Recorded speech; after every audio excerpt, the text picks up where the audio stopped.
Frater, Bapak Ibu, saudara-saudari, anak-anakku umat beriman yang terkasih dalam Kristus, selamat sore dan selamat hari Minggu untuk kita semua.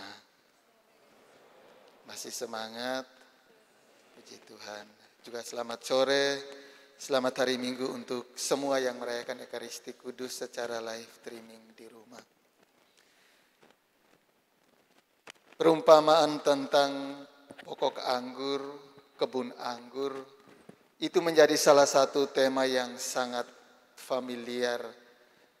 Perumpamaan yang sangat familiar yang Yesus gunakan dalam pengajarannya untuk mengingatkan kita, untuk menyadarkan kita bahwa kerajaan Allah adalah sebuah situasi dan keadaan di mana semua orang merasa bersatu, bahagia, sukacita. Yang menjadi milik kita adalah milik semua orang, milik sesama, dan bukan milik pribadi seutuhnya.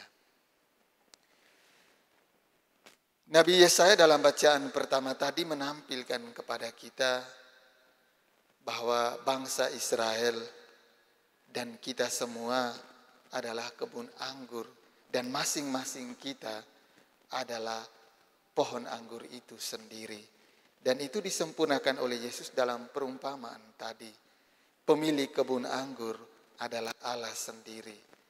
Dan kita semua itu adalah pohon anggur itu sendiri yang diharapkan menghasilkan buah yang manis untuk menyenangkan Tuhan dan sesama kita yang lain.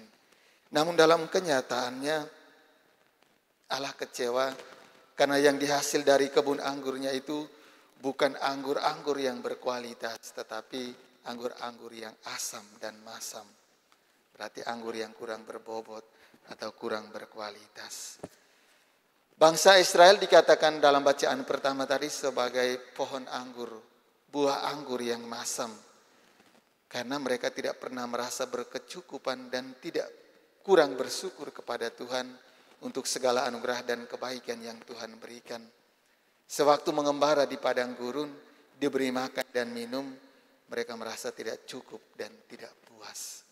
Kita semua dalam kenyataan hidup kita, dalam keseharian hidup kita, yang kita butuhkan sudah Tuhan sediakan makan dan minum.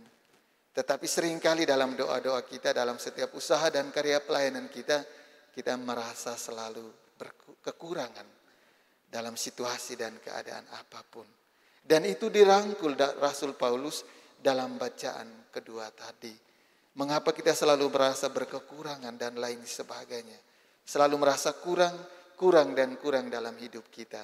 Karena kekhawatiran lebih menguasai hati dan pikiran kita. Kita khawatir sekali. Kalau orang lain punya ini, kita juga ingin punya. Kalau orang lain punya merek ini, kita juga ingin punya. Itu kekhawatiran. Dan kekhawatiran itulah yang menodai hati dan pikiran kita. Maka tugas kita masing-masing supaya bisa menjadi pohon anggur dan buah anggur yang manis. Rasul Paulus katakan dalam bacaan kedua tadi, tugas kita adalah memelihara hati dan pikiran kita dengan doa dan selalu bersyukur kepada Tuhan. Dengan doa kita menyadari bahwa kita makhluk yang rapuh, dan kita mengandalkan seutuhnya kekuatan Allah.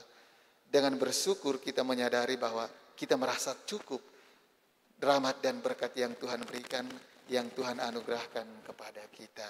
Dan itu yang terpenting yang harus kita amalkan dan kita lakukan di sepanjang hidup kita. Tetapi kenyataannya yang terjadi bahwa kekhawatiran lebih menguasai hati dan pikiran kita dan membuat kita merasa selalu berkekurangan di dalam setiap hidup dan juga di dalam seluruh perjuangan hidup kita. Bapak, Ibu, saudara-saudari umat beriman,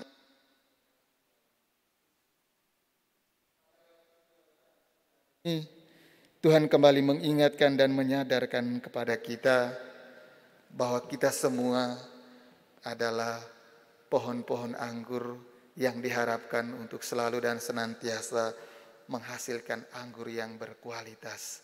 Meskipun di tengah pandemi COVID-19, kita diharapkan untuk selalu dan senantiasa menghasilkan anggur terbaik demi pertumbuhan iman, harapan dan cinta kita, dan juga demi kesejahteraan hidup kita, dan juga demi kenyamanan sesama kita yang lain. Oleh karena itu mari kita berjuang dan berusaha untuk selalu dan senantiasa menjaga hati dan pikiran kita dengan selalu berdoa dan mengucap syukur kepada Tuhan dalam setiap situasi dan keadaan apapun. Semoga